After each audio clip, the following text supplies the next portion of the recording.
Hulk के last episode में हमने देखा कि रेड हल्क जो है वो R2 द वॉचर के मुंह पे एक पंच मार देता है और ये कोई छोटी बात नहीं है। और दूसरी तरफ ऐसा लग रहा था कि आयरन मैन को पता चल गया कि ये रल्क कौन है। रल्क का मतलब रेड हल्क। और वहीं हम दूसरी तरफ देखते हैं कि रेड हल्क जो है सैन फ्रांसिस्को के ऊपर जो है हल्क को नॉकआउट कर देता है और उसी के फौरन बाद ही थॉर वहां पे उससे लड़ने के लिए आ जाता है। अब आगे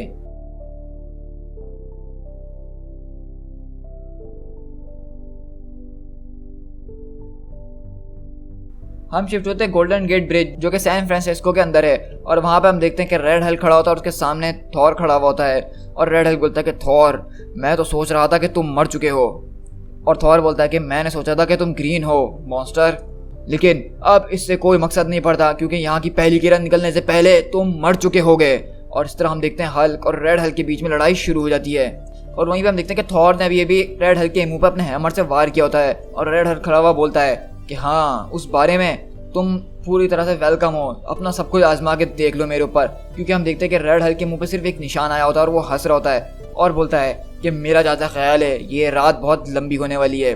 और थॉर बिल्कुल शॉक्ड खड़ा होता है और बोलता है कि आखिर तुम किस किस्म के मॉन्स्टर हो जो कि मेरे म्योनियर के आगे झुक नहीं पाया। तो रेड हल्क बोलता है अपना पंच बनाते हुए कि मैं उस किस्म का मॉन्स्टर हूँ जो कि गॉड ऑफ थंडर की छुट्टी करने आया है।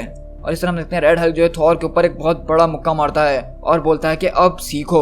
और हम देखते हैं कि थॉर के मुंह से खून निकलना शुरू हो जाता है और रेड हल्क बोलता है क्या मैंने तुमसे ये मेंशन करा कि मैं किसी गॉड्स के अंदर बिलीव करता ही नहीं हूँ। और हम देखते हैं कि वो एक पंच में जो है थॉर को बहुत दूर उठा के फेंकता है। और यहाँ से हमें अंदाजा हो रहा है रेड हल्क की जो स्ट्रेंथ है वो कोई कम नहीं है। मतलब थॉर को इस तरह से मारना ये कोई आम बात नहीं है। और आपको पता है कि ये वाला थॉर जो इस वक्त इसके पास ओडिन फोर्स भी मौजूद है, मतलब ये किसी किस्म का हल्का आदमी तो है ही नहीं। और हल्क वहाँ पे लैंड करता है हल्क के थॉर के सामने और बोलता है कि आई गेस ये इतना भी ज़्यादा मुश्किल नहीं है किसी गॉड को मारना। और वहाँ पे थॉर उठते हुए बोलता है कि मैं जो हूँ हेला का टच पहले भी बर्दाश्त कर चुका हूँ और मैं ये जानता हूँ कि ये सब कुछ जो है एक फेट है और फेट ने ही हम दोनों को यहाँ पे मिलवाया है ताकि मैं तुम्हें एक सबक सिखा सकूँ और तुम्हें हरा सकूँ जो तुम कर रहे हो इस मिडगार्ड के ऊपर। क्योंकि मैंने इस जगह और इन लोगों को बचाने की कसम खाई हुई है चाहे कुछ भी हो जाए। बाय द ओडिन्स हैंड आज की रात तुम्हारा टेरर और ये दहशतगर्दी सब यहीं पे ख़त्म हो जाएगी। और हम देखते हैं थॉर अपना हैमर चमकाता है बहुत ज़ोर से और रेड हल्क के ऊपर हमले करे जा रहा होता है, लेकिन रेड हल्क उसके हैमर का अटैक रोक देता है और बोलता है कि लगता है कि तुम इस टाउन से काफ़ी टाइम बाहर थे, तुमने बहुत सारी चीज़ें मिस कर दी हैं जैसा कि सिविल वॉर। और तुमने मेरे ख्याल से वो भी मिस कर दिया है कि जब ये दूसरा हल्क आया था हमारी अर्थ के ऊपर और इसने हमारे ऊपर वार डिक्लेयर कर दी थी। और तुमने शायद इस बात को भी मिस कर दिया कि मैं वो हल्क नहीं हूँ जो तुम मुझे समझ रहे हो, मैं कोई ग्रीन हल्क नहीं हूँ। तो इसलिए जो कोई भी बैटल प्लान तुम यहाँ पे बनाकर आए थे उसके लिए वो मुझ पर आजमाने की कोई ज़रूरत नहीं है क्योंकि मैं वो हूँ ही नहीं। और मैं वो हूँ जिसने तुम्हें बहुत टाइम तक स्टडी किया है थॉर। मैं इस चीज़ को बताने में ज़रा से भी शर्म महसूस नहीं करता हूँ कि तुम्हारे बैटल स्किल्स जो हैं वो लेजेंडरी हैं, लेकिन कोई ना कोई एक ऐसी बैटल होती है जहाँ पे तुम जैसे बड़े बड़े लोग भी गिर जाते हो मेरे सामने। और हम बेसिकली यहाँ पे ये देखते हैं कि रेड हल्क ने इस वक्त थॉर का हैमर उठा लिया होता है और उसको घसीटते हुए अपने साथ लेके जा रहा होता है। लेकिन यहाँ पे कंफ्यूजिंग बात यह है थोड़ी सी कि इस वक्त थॉर का हैमर जो है थॉर के हाथ में भी है और उसके हाथ में भी है, तो इससे ये बात साबित नहीं होती कि वो थॉर के हैमर के लिए वर्दी है या नहीं। लेकिन ये कहानी भी आगे जाके थोड़ी और कंफ्यूजिंग होने वाली है। तो वहीं पे थॉर बोलता है कि ये कैसे पॉसिबल हो सकता है कि तुम मेरा हैमर पकड़े हुए हो, मेरे फादर के एब्सेंस में ऐसा कुछ पॉसिबल हो ही नहीं सकता। तो हल्क बोलता है कि हे, तुम मुझे जो किसी के साथ बहुत ज़्यादा कंफ्यूज कर रहे हो। मैं तुम्हारे सारे छोटे सीक्रेट जानता हूँ, जैसा कि तुम्हारा ये हैमर कोई नहीं उठा सकता है, ये एक क्यूट ट्रिक है।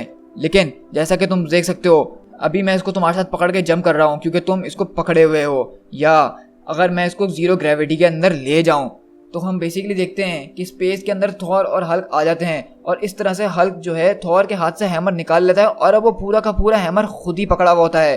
मतलब ये बात बहुत ज़्यादा कंफ्यूजिंग है क्योंकि हल्क के मुताबिक वो ये कह रहा है कि अगर हैमर को जीरो ग्रेविटी यानी स्पेस में ले जाया जाए तो उसको कोई भी उठा सकता है क्योंकि उसको ग्रेविटी नहीं होगी पुल करने के लिए वापसी ज़मीन की तरफ। तो ये चीज़ जो है बहुत ज़्यादा कंफ्यूजिंग है और इसका जवाब मार्वल कॉमिक्स में आज तक नहीं मिला।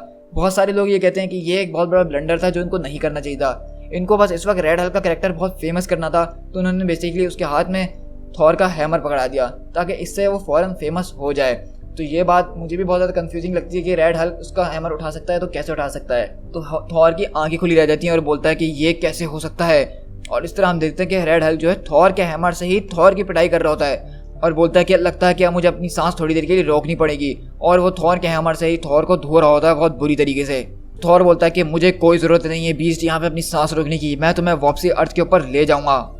लेकिन हम बेसिकली देखते हैं कि रेड हल्क स्पेस के अंदर थॉर की इतनी बुरी तरीके से पिटाई करता है कि वो उसके सामने अब खड़ा भी नहीं हो पा रहा होता है। मतलब उसके हाथ में थॉर का हैमर है और थॉर की बहुत बुरी हालत कर चुका है वो।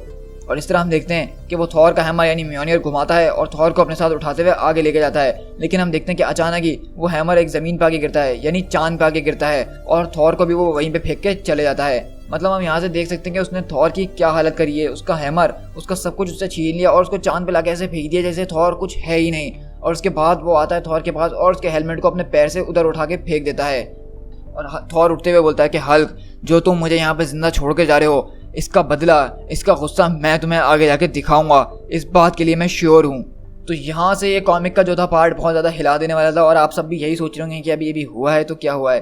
तो बेसिकली यहाँ पे इन लोग ने यही एक रीज़न बताया है कि स्पेस के अंदर ग्रेविटी नहीं थी, इसी वजह से रेड हल्क थॉर का हैमर उठा पाया है।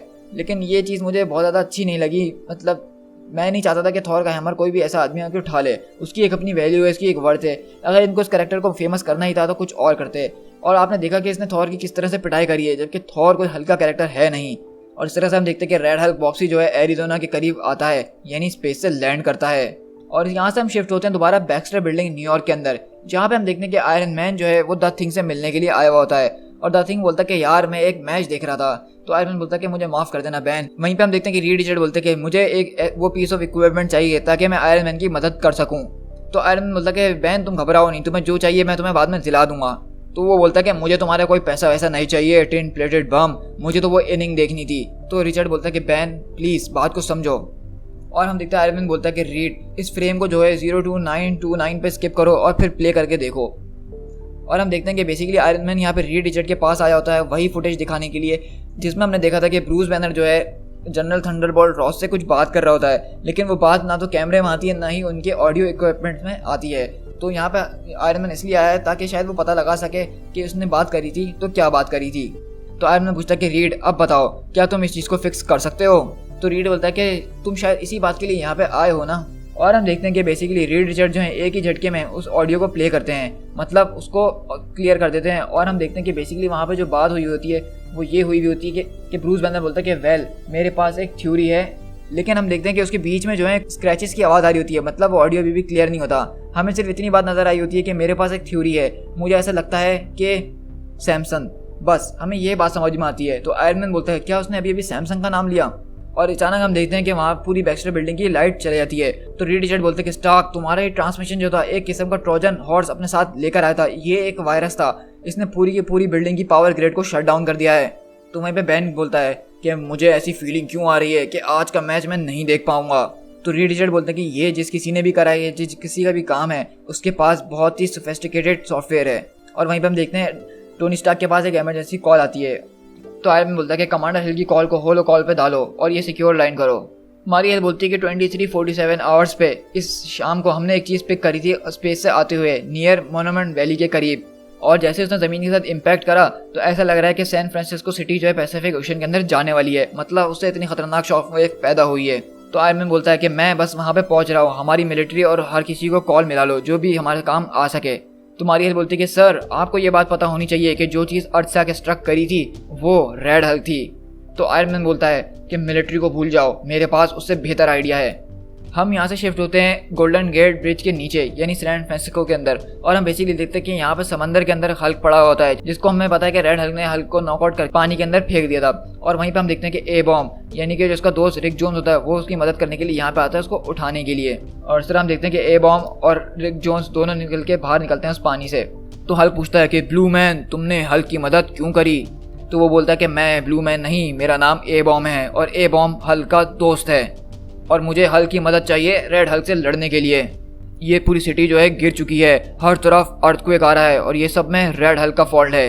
तो हल्क बोलता है कि ए बॉम्ब यहीं शहर के अंदर रहेगा और हल्क जाएगा रेड हल्क के पीछे। वहीं पे पीछे से आयरन मैन की आवाज़ आती है कि हल्क तुम्हें जो है हमारी मदद की ज़रूरत पड़ने वाली है। और हम बेसिकली यहाँ पे देखते हैं कि आयरन मैन अपनी माइटी एवेंजर्स की टीम के कुछ मेंबर, फैंटास्टिक फोर के कुछ मेंबर और नेमोर और शी हल्क को लेकर आता है। तो मतलब यहाँ पे अगर देखा जाए She Hulk, Ares, Human Torch, Namor, the Submariner, the Thing और आयरन मैन मौजूद होते हैं। और आयरन मैन बोलता है कि मैं तुम्हारे लिए कुछ मदद लेकर आया हूँ। To be concluded.